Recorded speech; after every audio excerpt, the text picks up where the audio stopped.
Class 10th वालों अगर ये क्वेश्चन मिस कर दिया ना तो 3 मार्क्स आपने मिस कर दिया, याद रखना मेरी बात को। और रखा हुआ आता है, डायरेक्ट क्वेश्चन आता है आपके बोर्ड एग्जाम में, ठीक है ना। Prove that root two is a irrational. Direct आपके 3 मार्क्स में क्वेश्चन आता है। मान लो रूट 2 ना आए, रूट 5 पूछ ले, रूट 3 पूछ ले, लेकिन मेथड आपका सेम होने वाला है। थ्योरम 1.3 करके जाना बोर्ड एग्जाम में, मैं पहले बता दे रहा हूं आपको, ठीक है ना। इसको सॉल्व कैसे करेंगे? इसको बाई कॉन्ट्राडिक्शन मेथड से सॉल्व करेंगे, ठीक है ना। क्वेश्चन है अपना prove that root two is a irrational. अच्छा, कॉन्ट्राडिक्शन मेथड क्या होता है कि जो भी दिया रहेगा हम उसके विपरीत उसको लेके, उसके अपोजिट उसको लेके हम सॉल्व करेंगे। मान लो रूट 2 इरेशनल अपने को प्रूव करना है, तो हम रूट 2 को मान लेंगे कि हमारा क्या है बताओ, रेशनल नंबर है, ठीक है ना। अच्छा, अगर रूट 2 को हमने रेशनल माना है, पहला स्टेप यही होगा, let us assume that root 2 is an rational number. जो भी है, अगर यहाँ रूट 5 होता हम उसको भी लिख सकते हैं, let us assume that root 5 is an rational number, ठीक है। तो आपको स्टेप सेम रहेगा, सब कुछ सेम रहेगा, बस अगर यहाँ नंबर चेंज रहेगा तो बस वही डाटा चेंज करते जाना, बाकी सब कुछ सेम रहेगा, ठीक है ना। तो पहला स्टेप यही है कि let us assume that root 2 is an rational number. अगर ये रेशनल नंबर है तो ये पी बाई क्यू के फॉर्म में होगा, न्यूमरेटर अपॉन डिनोमिनेटर के फॉर्म में होगा। मैंने रेशनल नंबर के बारे में पूरा तरीके से पढ़ा रखा है, ठीक है ना। वीडियो अगर अभी तक नहीं देखा तो प्लीज जाके देखिए, ओके। तो रूट 2 अगर मेरा रेशनल नंबर है तो ये पी बाई क्यू के फॉर्म में होगा। और कंडीशन क्या होती है, जहां पे पी और क्यू हमारे इंटीजर होंगे और denominator q not equal to 0 होगा। और ये जो रेशनल नंबर हमने लिया है ना, रूट 2 को जो रेशनल माना है, ये अपने स्टैंडर्ड फॉर्म में है। स्टैंडर्ड फॉर्म मतलब क्या होता है कि फर्दर इसको रेड्यूस नहीं कर सकते इस रेशनल नंबर को। जैसे 1/2 मेरा रेशनल नंबर है, ये अपने स्टैंडर्ड फॉर्म में, इसको फर्दर रेड्यूस नहीं कर सकते, ठीक है। तो जो भी रेशनल नंबर अपने स्टैंडर्ड फॉर्म में होता है ना, उसका न्यूमरेटर और डिनोमिनेटर जो होता है, पी और क्यू जो होता है, ये जो पेयर ऑफ नंबर होते हैं वो को प्राइम होते हैं, क्योंकि इनका कॉमन डिवाइजर 1 होता है। और ऐसे पेयर ऑफ नंबर जिनका कॉमन डिवाइजर 1 होता है उसको हम को प्राइम बोल सकते हैं। तो अगर कोई रेशनल नंबर है अपने स्टैंडर्ड फॉर्म में है, इसका मतलब ये कि जो न्यूमरेटर और डिनोमिनेटर में जो नंबर है, ठीक है ना, वो को प्राइम होगा, उसका कॉमन डिवाइजर 1 होगा। तो कंडीशन आपको समझ में आ गई होगी, ये बहुत मेन कंडीशन है, ठीक है ना। पी और क्यू हमारे इंटीजर है, क्यू नॉट इक्वल टू 0 है, पी और क्यू हमारे को प्राइम है, क्योंकि ये जो रेशनल नंबर है अपने स्टैंडर्ड फॉर्म में है। अब अगला स्टेप क्या करना है आपको, दोनों तरफ स्क्वायरिंग करना है, स्क्वायरिंग ऑन बोथ साइड। तो रूट 2 का whole square equal to p by q का होल स्क्वायर, ठीक है ना। तो ये क्या हो गया, स्क्वायर रूट का अगर होल स्क्वायर करते हैं तो ये स्क्वायर रूट हट जाएगा, ये स्क्वायर रूट हट जाएगा, तो क्या आ जाएगा, 2 equal to p square by में क्यू स्क्वायर। अब क्यू स्क्वायर को मैं यहां लेके गया और 2 फिर इसके क्या हो गया, इसके डिनोमिनेटर में आ गया, तो क्या हो गया, पी स्क्वायर बाई में 2 इक्वल टू क्यू स्क्वायर। ये इक्वेशन नंबर मेरा 1 हो गया। तो यहां से एक चीज पता चला, देखो एक थ्योरम 1.2 है, इसको समझ लेना। अगर मेरा ए कोई पॉजिटिव इंटीजर है और पी मेरा कोई प्राइम नंबर है, अगर पी ए स्क्वायर को डिवाइड करता है तो पी मेरा ए को भी डिवाइड करेगा। याद रखना मेरी बात, ये बहुत इंपॉर्टेंट थ्योरम है। जैसे मैं बोल रहा हूं ए मेरा पॉजिटिव इंटीजर है 6, पी मेरा प्राइम नंबर है 3। अगर ये जो है पी ए स्क्वायर को डिवाइड करता है, ए स्क्वायर क्या होगा बताओ, 36 होगा।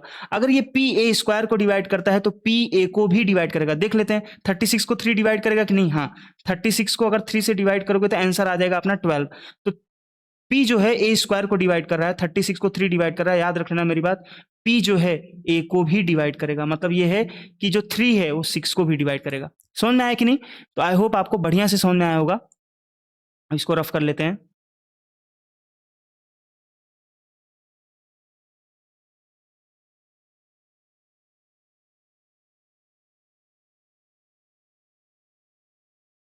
चलो, तो this suggest that 2 is a factor of P square. तो मतलब पी स्क्वायर बाई में 2 है इक्वल टू क्यू स्क्वायर आ गया। तो इसका मतलब ये समझ में आ गया कि जो 2 है वो पी स्क्वायर का फैक्टर है, मतलब पी को कंप्लीटली डिवाइड कर रहा है। कैसे पता चला, देखो पी स्क्वायर के नीचे 2 है, और जब भी पी स्क्वायर को ये 2 डिवाइड कर रहा है तो इसके इक्वल में आंसर क्या आ रहा है, क्यू स्क्वायर, मतलब क्वेश्चन आ रहा है। जैसे 4 है, 4 को 2 डिवाइड कर रहा है तो आंसर क्या आएगा, 2 आएगा। ऐसे इसी फॉर्म में ये भी लिखा है, पी स्क्वायर को 2 डिवाइड कर रहा है तो आंसर क्या आ रहा है, क्यू स्क्वायर है। तो यहाँ से हमें ये पता चल गया कि भैया 2 जो है पी स्क्वायर का फैक्टर है, ठीक है ना।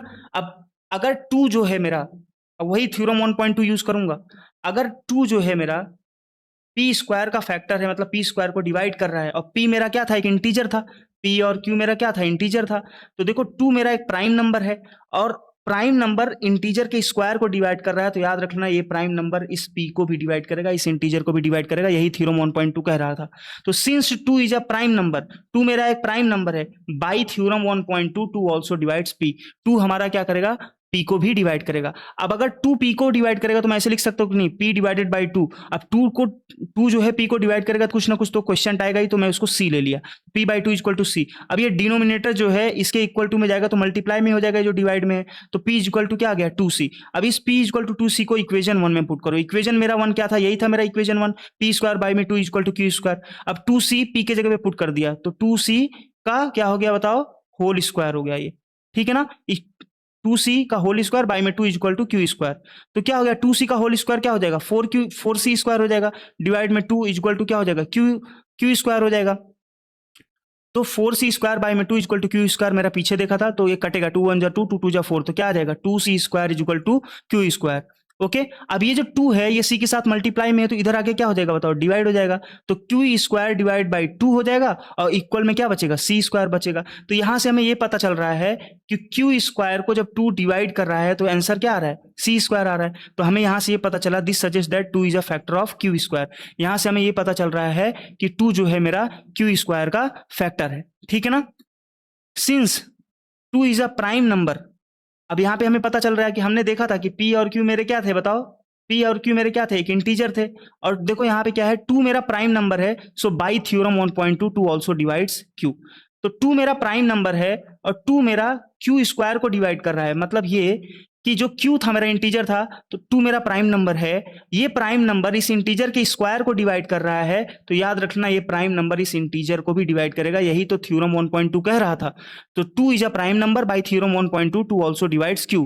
सो यहां से हमें एक चीज पता चला बाई इक्वेशन फर्स्ट और सेकंड, इसको इक्वेशन सेकंड ले लो और फर्स्ट वाला इक्वेशन हमें पता ही है, तो इक्वेशन 1 और 2 से हमें ये पता चला कि p और q दोनों का कॉमन फैक्टर क्या रहा है, कॉमन डिवाइजर क्या रहा है, 2 आ रहा है, दोनों को 2 डिवाइड कर रहा है। लेकिन आना क्या चाहिए, 1 आना चाहिए, क्योंकि हमने p और q को क्या माना था, p और q जो था हमारा को प्राइम था, मतलब p और q हमारा उसका कॉमन डिवाइजर क्या था, 1 था, क्योंकि हमारा जो रेशनल नंबर था वो अपने स्टैंडर्ड फॉर्म में था। और यहाँ क्या आ रहा है बताओ, कॉमन फैक्टर 2 आ रहा है, जो कि आना क्या चाहिए था, 1 आना चाहिए था।